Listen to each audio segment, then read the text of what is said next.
A new era in the threats that we face demands a new era for defence and security, not just to survive in this new world, but to lead. We will never gamble with our national security.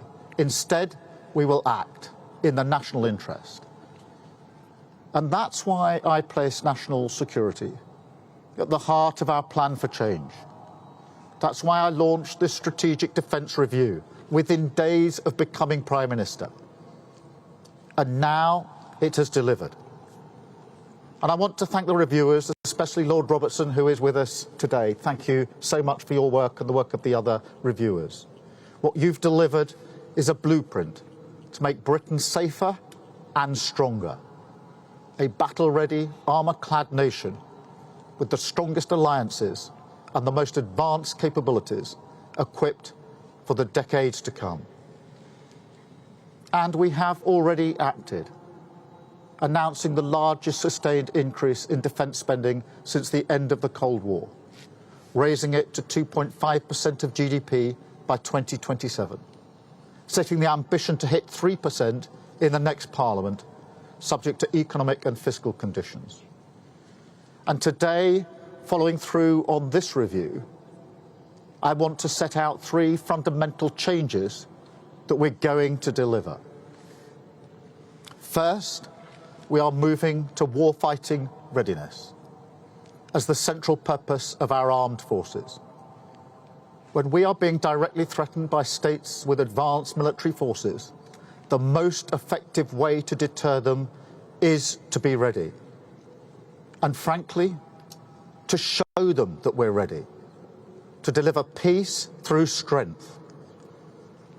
Now, Britain has the finest servicemen and women in the world.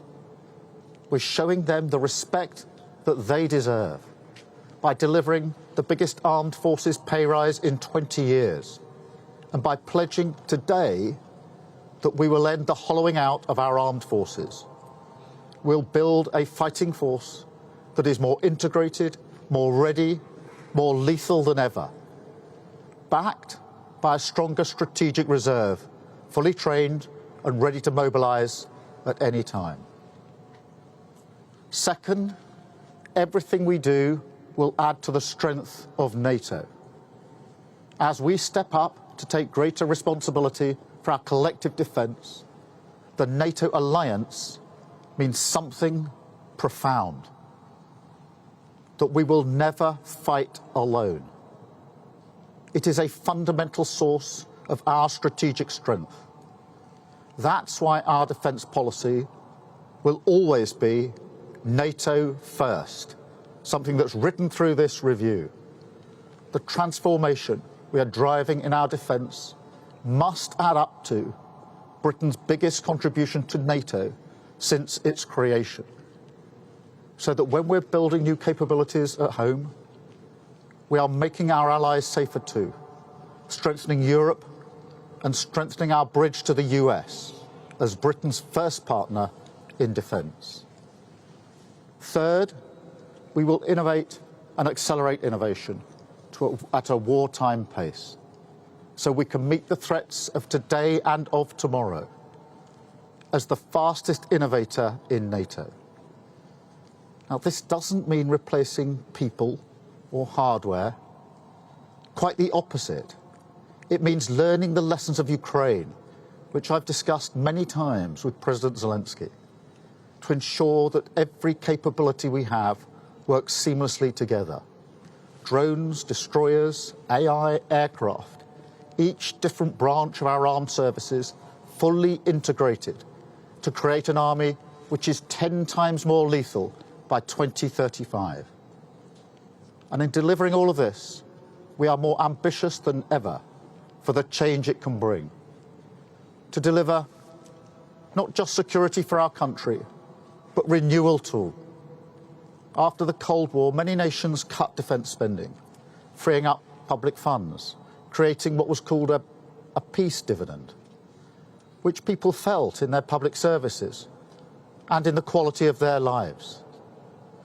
Faced with new circumstances today, we must deliver for working people again, to seize now a defence dividend for the British people, using this moment to drive jobs and investment throughout the country, like here in Govan, providing local opportunities, skilled work, community pride, ensuring that everyone across the United Kingdom has a role to play in this effort, yes, but also that everyone has a stake in its success. And I want to spell this out very simply. To achieve this, we're going to build, we're going to use this investment and this once-in-a-generation reform to drive renewal up and down the nation, creating new jobs, creating skills and opportunity, driving huge growth in industrial capacity. Let me give just one or two examples. I can announce today that we're going to build at least 6 new munitions factories in the United Kingdom, generating over 1,000 jobs.